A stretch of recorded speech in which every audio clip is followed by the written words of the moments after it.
Never forget. I've been watching the news, humming and moaning those Katrina blues, watching news crews snooze, trying me, lying to me, ignoring human suffering. That man said, I'm going out of my head because my wife is dead and you didn't so much as offer him a buffering.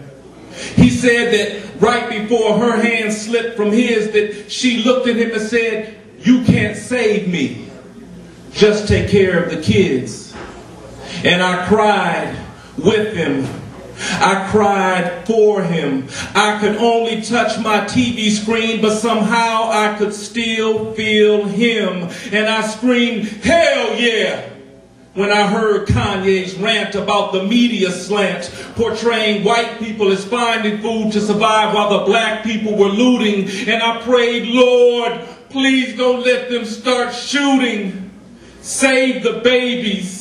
Feed the children, love and protect our women. Why would you rape her? Sister's barely holding on. She didn't offer, so why would you take her against her will? What's really real? Is this the final hour? America better back up off that claim of being a superpower.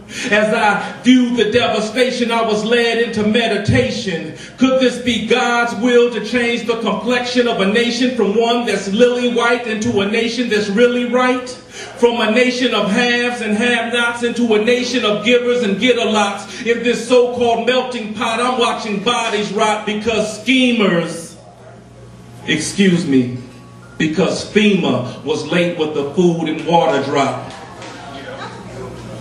Now, I believe if there was a way for them to leave, they would have left. And now there's nothing left. And I'm just like them, living check to check. The only difference being, I'm not actually wading in water up to my neck.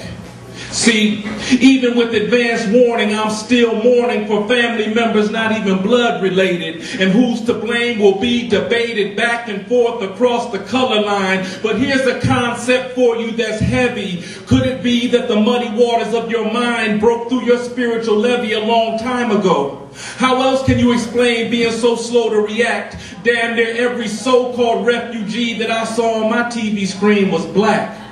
So has it really come down to that? The governor gave weekend warriors marching orders to go through the French Quarter and shoot to kill. Why not give them orders to recoup to heal, or give them orders to carry food for meals? See, New Orleans is below sea level, but I see devils in high places. I saw men, women, and children staring into cameras with no hope in their faces as bus after bus carried them off to unknown places like slaves being taken to a new plantation. And when there's no more room at the end, what then? Just sit and ride on that hot bus while they discuss this great influx of so-called refugees? I believe that you would have been less likely to procrastinate if so many people in need didn't happen to look just like me. But see, this time the world was watching when it all hit the fan. The levee broke, and all I could say was, damn.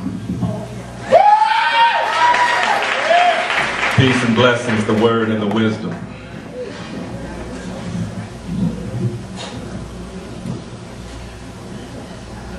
I entered her dimensions like a thief in the night, and I watched her from the shadows, reaching out and touching her and then retreating to a past lifetime. She stirred ever so slightly and she rubbed the spot where my finger grazed her beauty.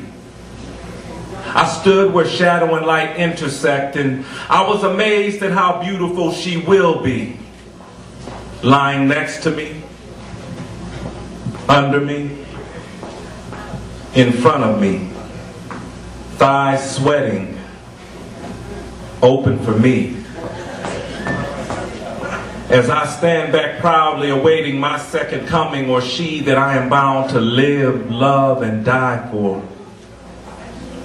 She adjusts her position, turning her back to me. But I perceive no disrespect in this act that she slumbers through, so I eased up next to her for an up-close and personal view. I wonder if on some level she knows that I love her. Something in her subconscious makes her smile. Am I the cause? I wonder. I press my lips to her temple in a vain attempt to divine revelation, but perhaps it is further down that I should explore to find the keys to unlocking her. I speak into her dream, telling her that I am love. Open your heart to me, hurry before the dawn ushers me away, because I'm too shy to speak to her in the light of day out of fear that she will say she doesn't like me in that way. So I watch her from beyond her comprehension. And when she lets her guard down, I enter her dimensions like a thief in the night. I serenade her with a melody that haunts her every waking moment. She sings me, and she doesn't even know that I wrote the lyric to her music. Dance with me, please. If I could summon the courage to extend my hand to her and she would accept it, I would caress her essence and count her above all of my blessings. She is perfection. From a distance, I have loved her more than life itself. You see, I prefer the fantasy to rejection. My heart's desire is to love her under golden skies until the balance is fully realized and surrounded by a light whose source no longer burns, loving her still after all the wishes and stolen kisses make way for the gold's return. Until such a time, I'll remain hidden inside the beauty that becomes her, slightly below a whisper, an octave above silence. In the moment before the tear falls, I'll call her name. And if I'm not able to hold her attention, or at least have her acknowledge me, then like a thief in the night, I will enter her dimensions and call her mine. And that she will be.